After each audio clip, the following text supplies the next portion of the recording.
रात के 2 बजे रूम साइलेंट है, सब कुछ ठीक लग रहा है, लेकिन तुम्हारे अंदर एक स्टॉर्म चल रहा है। एक थॉट आता है, फिर दूसरा, फिर तीसरा। तुम उसे इग्नोर करने की कोशिश करते हो, लेकिन वो और लाउड हो जाता है। जैसे तुम्हारा दिमाग तुम्हें फोर्स कर रहा है कि तुम सोचते रहो, जैसे कि पास्ट के रिग्रेट्स, फ्यूचर का फियर, लोग क्या सोचेंगे, मत फेल हो गया तो, हर पॉसिबिलिटी, हर सिनेरियो को वर्स्ट केस में इमेजिन करना। जैसे तुम्हारे दिमाग के अंदर एक मूवी चल रही है जो कभी खत्म ही नहीं होती। तुम थक जाते हो, मेंटली ड्रेन हो जाते हो। ये सिर्फ सोचना नहीं है, ये ओवर थिंकिंग है। आपको पता है रियल में ओवर थिंकिंग क्या है? लोग कहते हैं तू ज्यादा सोचता है, लेकिन उन्हें पता ही नहीं है तुम फील करते हो। ओवर थिंकिंग सिर्फ ज्यादा सोचना नहीं है, ये एक लूप है। सेम थॉट बार बार डिफरेंट एंगल से तुम प्रॉब्लम सोल्व नहीं कर रहे हो, तुम उसमें फंस रहे हो। नॉर्मल थिंकिंग और ओवर थिंकिंग में पता है आपको क्या डिफरेंस है? प्रॉब्लम आई, नॉर्मल थिंकिंग में प्रॉब्लम आई, तुमने सोचा, सॉल्यूशन निकाला and move on. Over thinking में पता है क्या होता है? प्रॉब्लम आई, तुमने सोचा, फिर डाउट, फिर फियर, फिर वर्स्ट केस, फिर रिग्रेट, फिर वापस, फिर वही, ये लूप कंटिन्यू रहती है। आपको पता है क्या होता है? आपका जो दिमाग है वो रियल और इमेजिन चीजों में डिफरेंस नहीं कर पाता। तुम इमेजिन करते हो, तुम्हारी बॉडी उसको रियल समझने लगती है, इसलिए तुम स्ट्रेस फील करते हो, इवन जबकि कुछ ऐसा हुआ ही नहीं है। एक इंपॉर्टेंट बात समझो, तुम्हारा दिमाग तुम्हें डिस्ट्रॉय नहीं कर रहा है, वो तुम्हें प्रोटेक्ट कर रहा है। प्रॉब्लम क्या है? वो ओवर प्रोटेक्ट कर रहा है। अपने ब्रेन के अंदर एक फीचर होता है जो आपको सर्वाइवल मोड के अंदर डाल देता है। उसका काम होता है आपको सेफ रखना, इसलिए वो हर एक रिस्क को डीपली एनालाइज करने लगता है कि अगर मैंने कुछ किया, कुछ गलत हो गया तो, अगर लोग जज करे तो, अगर मैं फेल हो गया तो।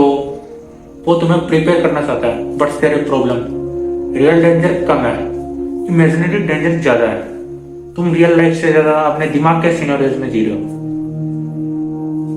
आप कंसिस्टेंटली अलर्ट मोड में जी रहे हो। तुम्हारा ब्रेन ऑफ नहीं होता है, वो हमेशा स्कैन करता रहता है पास्ट के मिस्टेक्स को, फ्यूचर के फियर्स को, करंट इनसिक्योरिटीज, जैसे एक सिक्योरिटी गार्ड जो अभी सोता नहीं है। Awaken from the table truth. तुम ओवर थिंकिंग के एडिक्ट हो। वाई? क्यों? तुम्हें लगता है अगर मैं ज्यादा सोचूंगा तो कंट्रोल में रहूंगा। False control. तुम सिनेरियोज बनाते हो, तुम फ्यूचर इमेजिन करते हो ताकि तुम रेडी फील हो, लेकिन रियलिटी लाइफ प्लान के अकॉर्डिंग नहीं चलती। ओवर थिंकिंग एक साइलेंट डैमेज होता है। तुम डिसीजन नहीं ले पाते, हर ऑप्शन रिस्की लगता है, इसलिए तुम कुछ कर नहीं पाते। कोई कॉन्फिडेंस को डिस्ट्रॉय करता है, तुम खुद पे डाउट करते हो। Over thinking is equal to over doubt. आपका टाइम लॉस होता है, तुम घंटे घंटे इस चीज में सोचने में लगाते हो कि क्या होगा, जबकि वो एक्शन सिर्फ 5 मिनट का था। आपकी लाइफ एक जगह फ्रीज हो चुकी है, तुम स्टक हो जाते हो, लाइफ आगे बढ़ रही होती है, तुम वही के वही। सबसे डेंजरस बात क्या है पता आपको? तुम्हें लगता है कि तुम प्रोडक्टिव हो, फेक प्रोडक्टिविटी। तुम सोचते हो मैं एनालाइज कर रहा हूं, लेकिन तुम एक्चुअली अवॉइड कर रहे हो। करने में और खाने में बहुत फर्क है।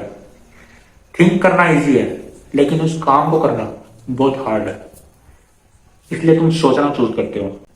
अब सॉल्यूशन सिंपल है, लेकिन अनकंफर्टेबल है। फर्स्ट, जैसे कि जितना सोचो उतना ही जल्दी एक्ट करो। 5 सेकंड रूल। थॉट आया, 5 सेकंड, फिर एक्शन। सब लिख दो। एक पेन और एक पेपर लेके उसमें सब लिख दो। उस चीज को दिमाग से बाहर निकालो। पेपर पे डालते ही आपको उस चीज पे कंट्रोल मिलता है। अपना जो थिंकिंग टाइम है उस पर कंट्रोल करो। डिसीजन के लिए टाइम सेट करो। एंडलेस थिंकिंग बंद करो। हर चीज कंट्रोल नहीं होगी, एक्सेप्ट करो, फिर उस चीज से मूव ऑन करो। ओवर थिंकिंग तब रुकता है जब तुम सोचना नहीं, जीना स्टार्ट करते हो।